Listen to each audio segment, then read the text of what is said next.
Welcome. Today is the 13th day of Tammuz, the 19th of July, and we're going to be looking at the sixth reading, actually the seventh reading of Parsha Balak. Specifically, we're going to look at the connection between Balam and Amalek. And in a strange twist of events at the end of the whole story, in the seventh reading, just before he goes back empty-handed to his home, Balam decides to prophesize one last time. And this time, his prophecies are true prophecies. They're not curses or blessings or none of that. He is actually prophesying, and these are regarded as prophecies of end of times. Eschatology. It starts with a prophecy about the Messiah. He first describes himself in two verses, Numbers 24, 15, and 16. And then in verse 17, he describes the Messiah. He begins to describe him. In verse 18 and 19, and then he turns to Amalek.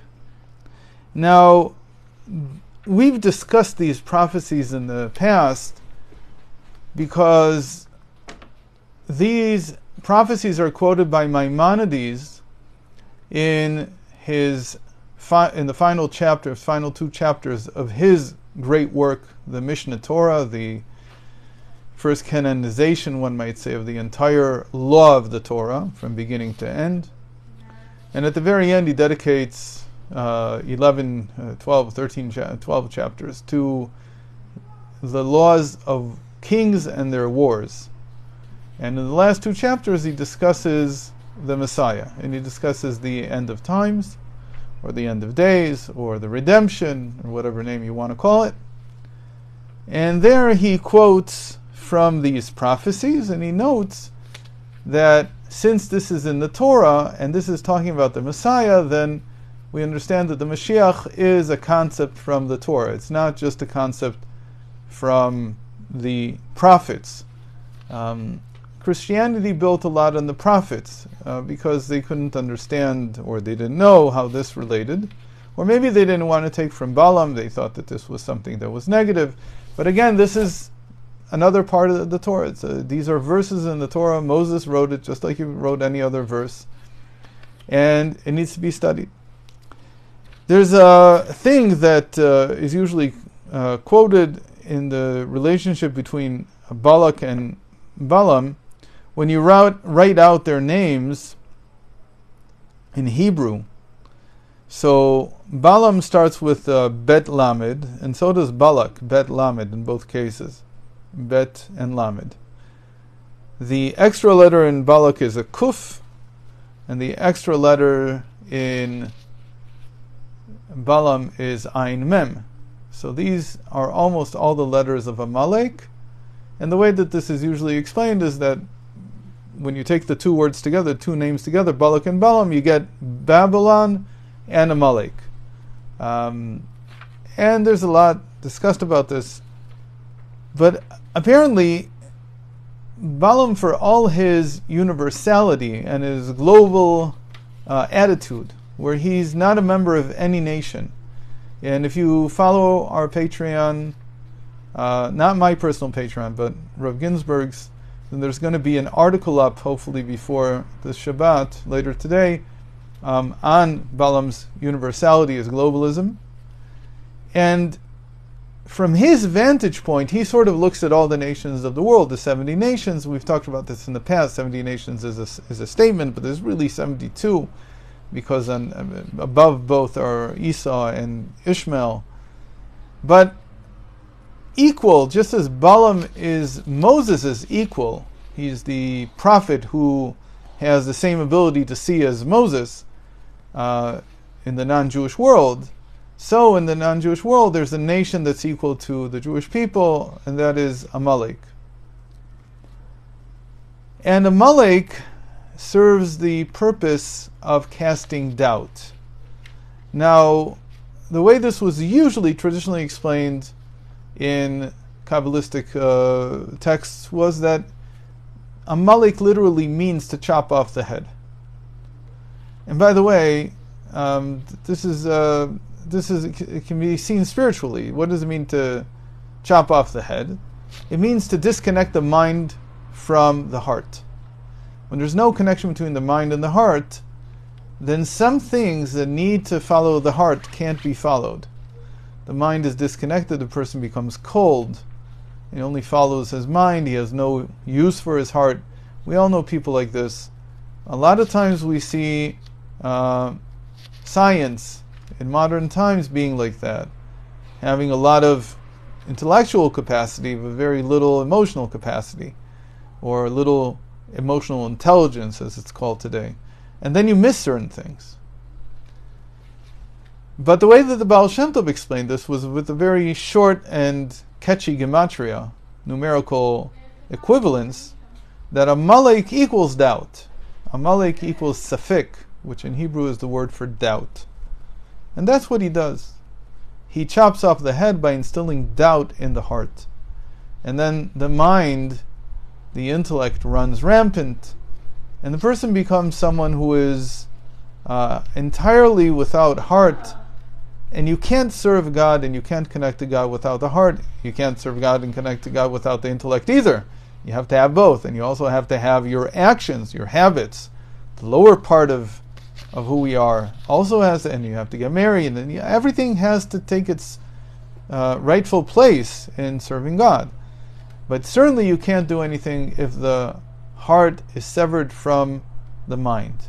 By the way, incidentally, this was one of the interesting statements that Freud, when he met the fifth Lubavitcher Rebbe, said to him.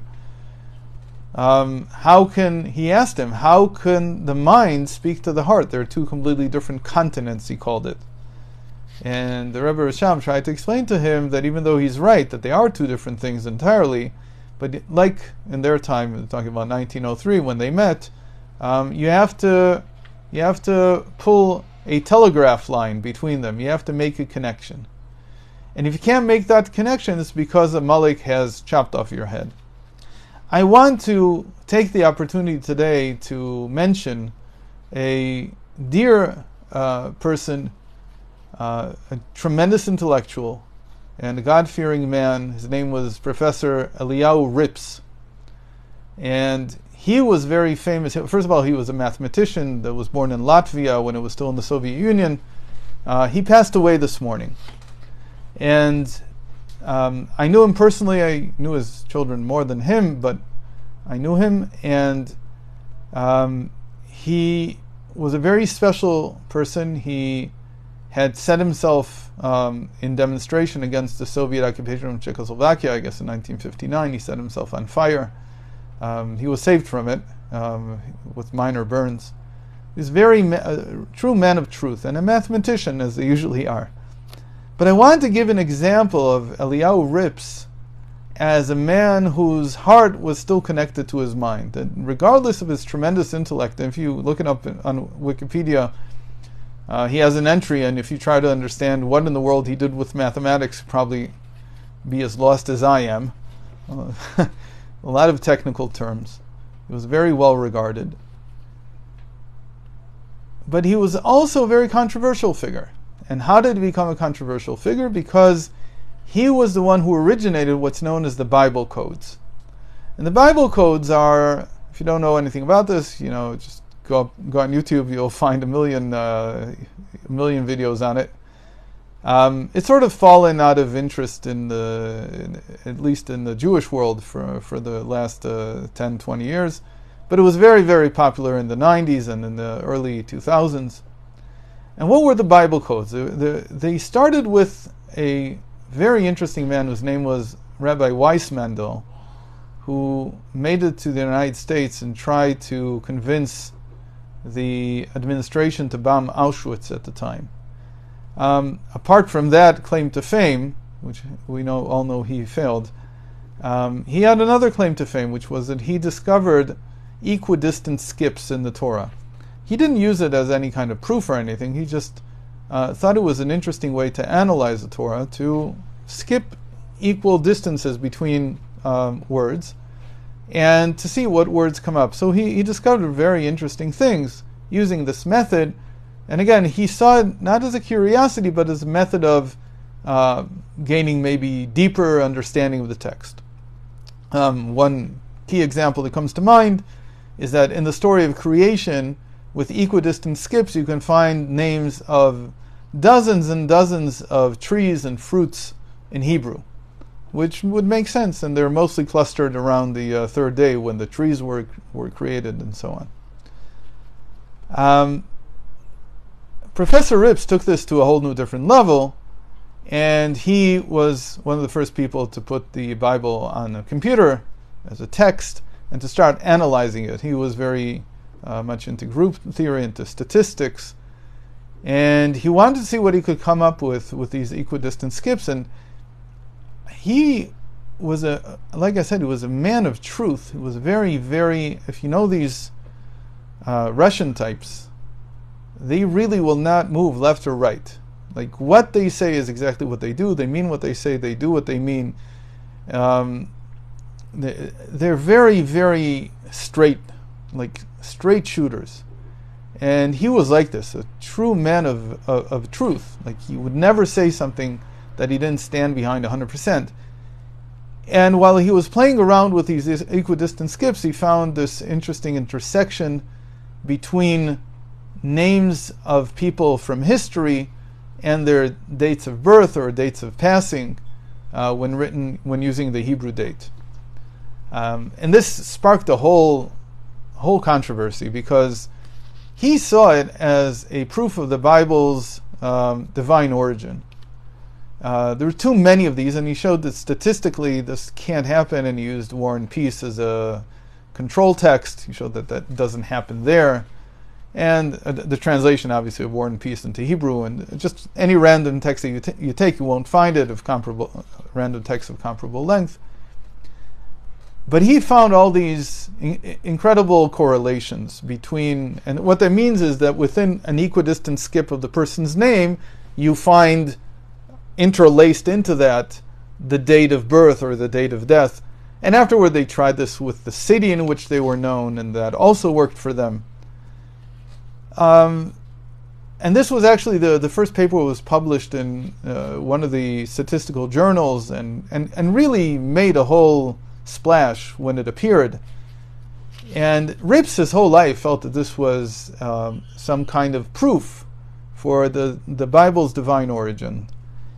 However, it didn't take very long until the problem was found with this whole thing, and it's something that's very clear to a Hebrew speaker, but because everything was done in English, and people are not so clear about this, when you write Gerona, let's say the city of the Nachmanides, where he grew up, until eventually he left, but if you write Gerona in English, there's only one way to do it. You can't write it in two different ways. I can write Gerona in Hebrew in like 7 different ways.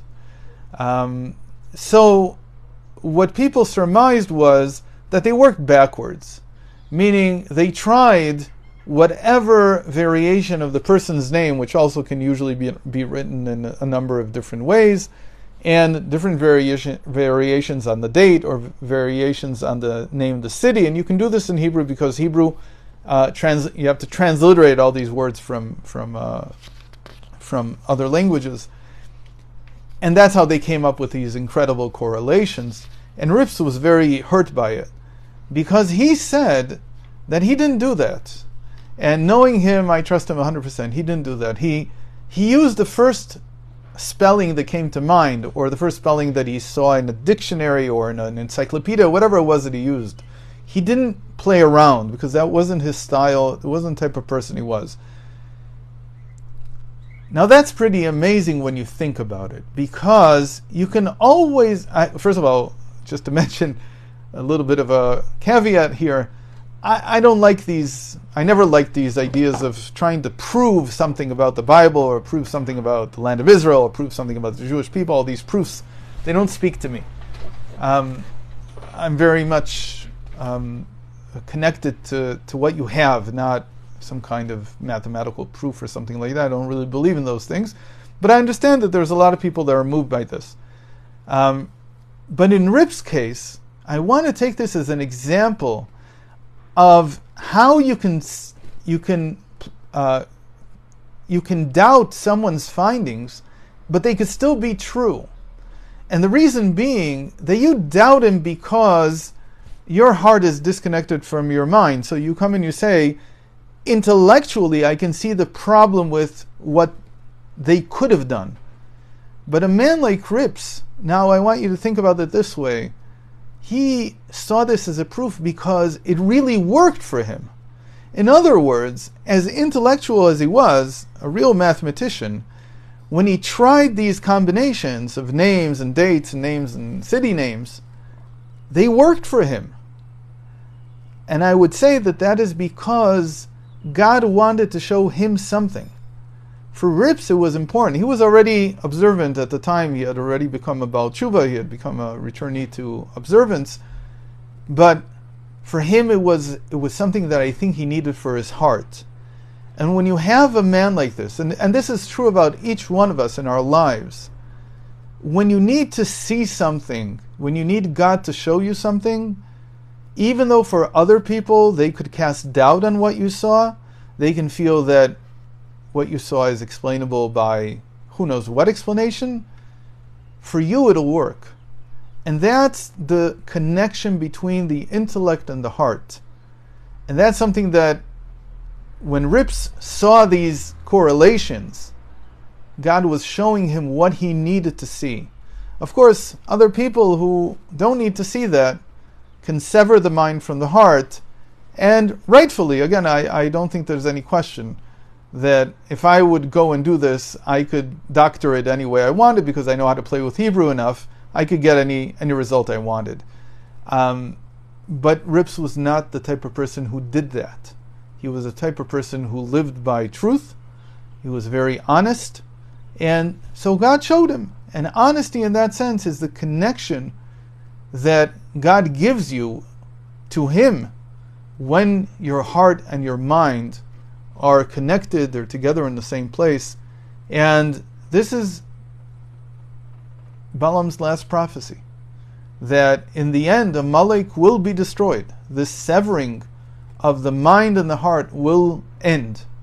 And there will be a unification of the two in such a way that we'll be able to both live intellectually honestly, but also emotionally full, and not be empty when it comes to our emotions.